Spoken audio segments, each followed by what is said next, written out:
अच्छा, आगे विधानसभा चुनाव है, उसको लेकर इनेलो की क्या विशेष तैयारी?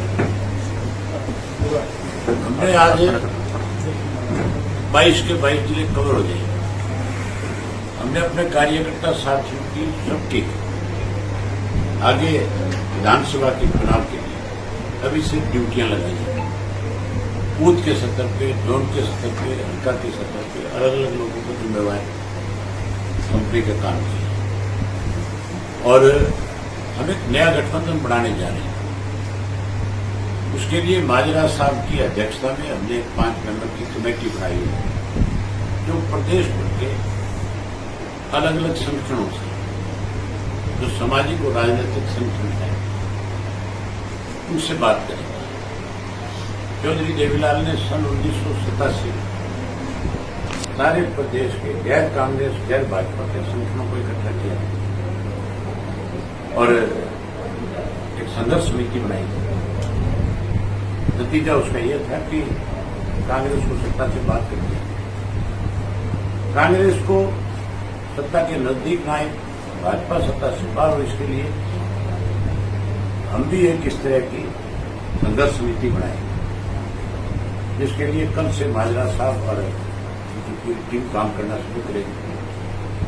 जहां स्टेट के स्तर पर पहले ये बातचीत करेंगे, वही नेशनल के स्तर पर जब नेताओं से बातचीत करने का समय आया, मैं और माजरा साहब दोनों जाकर के नेशनल के स्तर पर सबसे बात करेंगे। इंडिया गठबंधन जो है वो केवल लोकसभा के चुनाव करता है। अब जब विधानसभा का चुनाव होगा तो सब अलग अलग चुनाव लड़ेंगे। हमारा प्रयास ये रहेगा, कांग्रेस तो ये कहती है कि हमें किसी को उसमें शामिल करना ही। हमारा प्रयास रहेगा कि जो इंडिया गठबंधन के सहयोगी हैं उन सबको, क्योंकि हमने उनको पहले फतेहाबाद में भी चौधरी देवीलाल जी की जयंती पर बुला करके पूरे देश को एक मैसेज दिया था कि तीसरा एक गठबंधन बन सकता है, दूसरा एक गठबंधन बन सकता है जो इसके खिलाफ लड़ाई लड़ सकता है। उसी दिन से एक मैसेज जाना शुरू हो गया और उसी टाइम से एक इंडिया के नाम का गठबंधन बन गया। हम भी चौधरी देवीलाल जी की जयंती फिर आ रही है 25 सितंबर। हम इंडिया गठबंधन में जो लोग जो हमारे सहयोगी रहे हैं उन सबको आमंत्रित करेंगे और उससे पहले सबसे बातचीत करेंगे, देखेंगे हम कहां तक इस मामले में सफल होते हैं। उम्मीद है कि वो लोग हमारे साथ खड़े होकर अपनी राजनीतिक पार्टियों को हरियाणा में अपना जगह बनाने की कोशिश करें। अब की बार ये काम ला रही होगी 25 सितंबर। अब इसके लिए कोई चर्चा नहीं करी हमने। जींद के साथियों ने मेरे सामने इस बात के लिए प्रस्ताव दिया जब हम गए मीटिंग के, हम करना चाहते हैं। चुनाव के बाद कोई ऐसे बाकी अभी देखेंगे, अभी समय हमारे पास इसके लिए। हम आपस में हमारी पार्टी की जब प्रदेश कार्यकारिणी की बैठक बुलाएंगे उसमें सबसे पूछेंगे जो जिला करवाना चाहता है, इन दिनों के भाई जो अध्यक्ष हैं जिला के और पदाधिकारी हैं, उनसे बातचीत करेंगे, फिर तय करेंगे। राजस्थान में क्या समीकरण दिखाई दे रहे हैं जिससे आपने भूपेंद्र सिंह हुड्डा से पूछो कि तुम क्यों भागे, चुनाव क्यों नहीं लड़ते? एक तरफ कहता है सरकार अल्पमत में है, एक तरफ कहता है कि हम अल्पमत में हैं। तो क्यों अल्पमत में, फिर जाकर के ये क्यों कहता है कि भाजपा अल्पमत में है? इसका मतलब भारतीय जनता पार्टी को घर बैठे वो सीट देना चाहते हैं। विधानसभा चुनाव में ऐसी स्थिति बनती है कि कांग्रेस और इनेलो को एक साथ आना पड़े, तो क्यों आना पड़े? कहीं ऐसी स्थिति बन जाए तो बना तो सही, फिर देख क्या करना।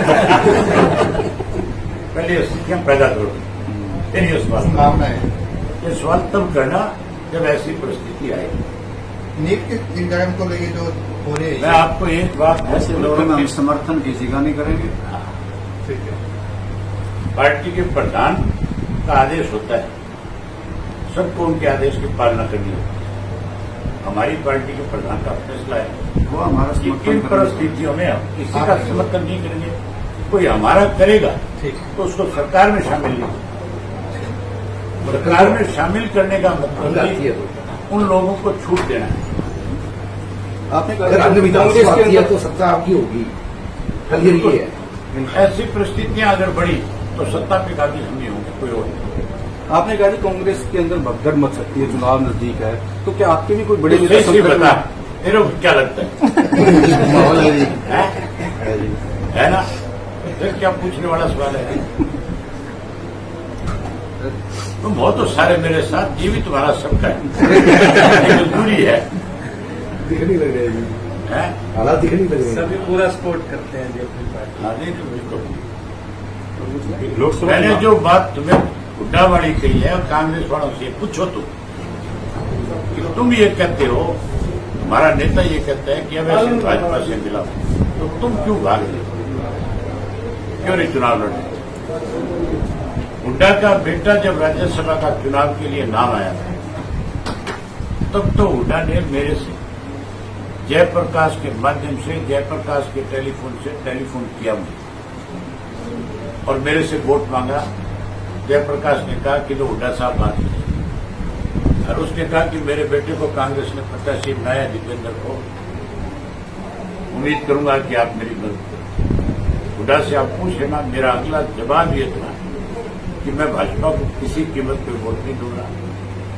पहली बात तो मुझे लगता नहीं आपके बेटे के सामने भाजपा उम्मीदवार उतारेगी, क्योंकि आपके संबंध बहुत अच्छे हैं। मैंने उसको ये बात कही, अब कोई उतारेगी तो मेरा वोट आपके पक्ष में।